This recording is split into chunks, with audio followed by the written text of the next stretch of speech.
폐업과 재취업을 위해 정부에서 지원받는 자영업자가 급속히 늘고 있다는 보도입니다. 경기 불황으로 가게 문을 닫는 자영업자들이 많아졌기 때문이라고 분석했습니다. 또 다른 기사입니다. 폐업과 재취업을 위해 자영업자에게 지원되는 예산은 크게 늘었지만 정작 재취업에 성공한 자영업자의 수는 변함이 없어서 실효성 논란이 일고 있다는 보도입니다. KTV 사이다에서는 자영업자의 폐업과 재취업 지원금을 둘러싼 논란에 대해 팩트체크합니다. 중소벤처기업부의 박은주 과장을 자리로 모시겠습니다. 네, 안녕하세요. 중소벤처기업부의 박은주 과장입니다. 자, 본격적인 팩트체크에 들어가기 앞서서요. 기사에서 소개한 이 자영업자의 폐업과 재취업을 돕는 정부 지원 사업이 희망 리턴 패키지잖아요. 이게 뭔지 좀 간단하게 소개를 해주시죠. 희망 리턴 패키지, 말 그대로 희망을 갖고 새로운 직장으로 돌아간다라는 거고요. 네. 저희가 폐업하는 그 시점부터 혹은 폐업 준비 시점부터 취업에 이르는 전 과정을 패키지로 지원하고 있습니다. 네. 그 네. 외에 다른 분쟁이 발생했다든지 뭐 고용 관계를 해소해야 된다든지 하는 등등의 문제가 있어서 사업 정리 컨설팅을 통해서 그런 분쟁 관련 사항이 발생하면 또 지원을 해드리고 있습니다. 그리고 폐업 후에 이제 새로운 생계를 찾으셔야 되니까 네. 그와 관련해서는 취업 준비 교육을 시켜드리고요. 또 취업에 성공을 하면 전직 장려 수당도 드립니다. 네. 그렇군요. 폐업을 위해서 정부에서 자금을 지원받는 자영업자가 급속하게 늘었다. 근데 이게 자영업자들의 폐업이 그 이전보다 많아졌기 때문이다. 이런 보도가 있거든요. 과장님, 기사 내용 사실인가요? 오해 소지가 있어서 제가 이 부분은 자세히 설명드리겠습니다. 네. 일단 기사가 지적하는 지원이 늘어난 사업은 점포 철거 사업 비용 지원하는 사업이고요. 국세청이 발표하는 폐업 현황 자료를 보면요. 16, 17, 18년까지 폐업 숫자가 큰 변동이 없습니다. 오히려 네. 좀 줄고 있는 추세고요. 그렇기 때문에 이게 폐업의 급증에 따른 거다라고 보기는 어렵습니다. 이 지원 건수의 증가는 예산의 증가에 따른 것이지 폐업 증가를 원인으로 하고 있지 않습니다.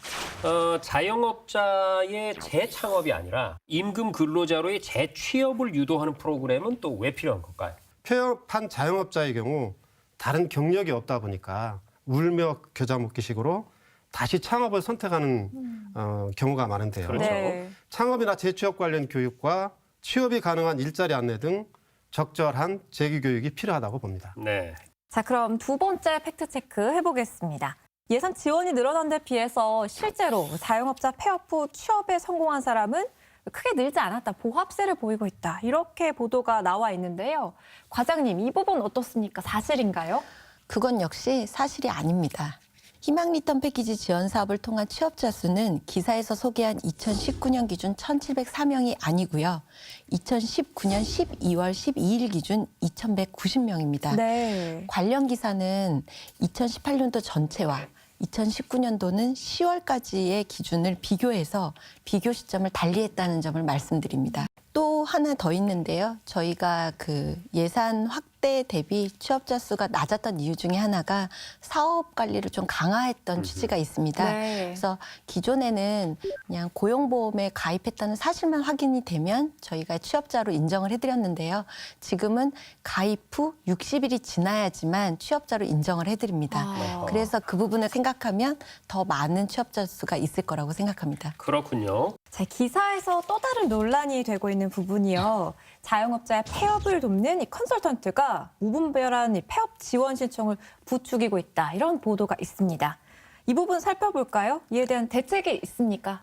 사실 기존의 저희 지원 사업이 컨설턴트가 컨설팅을 해주면 철거 비용이 지원되는 이런 구조였습니다. 네. 그러다 보니 철거가 필요한 소상공인이 계시면 컨설턴트 분이 먼저 사업을 제안하기도 하고 정보를 알려드리기도 했습니다. 이런 부분들이 이제 또 나쁘게 보면 불투명해 보인다라는 지적이 있었던 거죠. 네. 그래서 사업정리 컨설팅하고 철거 비용하고를 이제 연계시키지 않고 그냥 철거 비용 자체로만 바우처 방식으로 전환해서 지원을 하게 됩니다.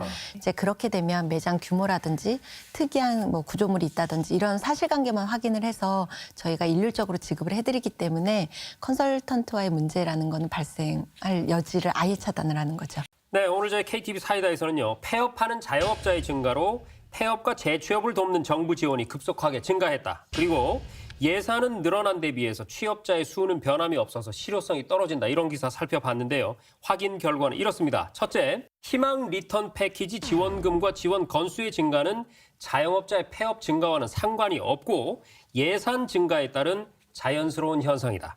덧붙여서 자영업자의 폐업은 2016년부터 2018년까지 오히려 줄어들고 있는 추세라는 점. 또 기사에서 소개한 2019년 취업자 수는 10월 말 기준이기 때문에 사실과는 다르고 12월을 기준으로 하면 25%가량 늘었다는 사실도 확인했습니다.